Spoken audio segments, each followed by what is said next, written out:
Kwenye maisha ni kawaida sana kujiona kama umefika mwisho. Moja eneo ambayo ni hatari zaidi kwenye maisha ni kujiona kama umefika mwisho. Hakuna kipindi ambacho utakuwa umefika mwisho kwenye maisha yako.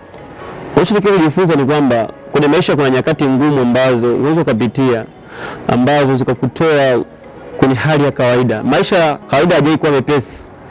Kuna nyakati ambazo unakosa kabisa nguvu, unakosa hata ujasiri wa kutoka nje, unakosa hata ujasiri wa kutembea, unakosa hata ujasiri wa kumwambia mtu, nakwambia bado hujafika mwisho.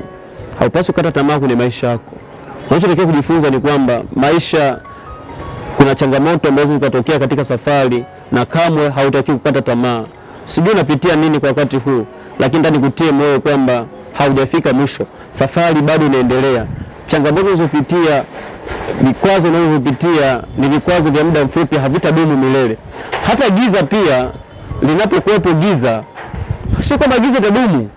Ndio maana ikitokea giza basi kuna nuru inafuata. Kwa hiyo changamoto unayopitia basi kuna mafanikio yanayokutokea mbele yako. Usikate tamaa kirahisi, kwa sababu pale unapokata tamaa ndipo ambapo ilikuwa ni mwanzo wa mafanikio yako. Na kutakia ushindi mkubwa sana kwenye maisha yako. Asante.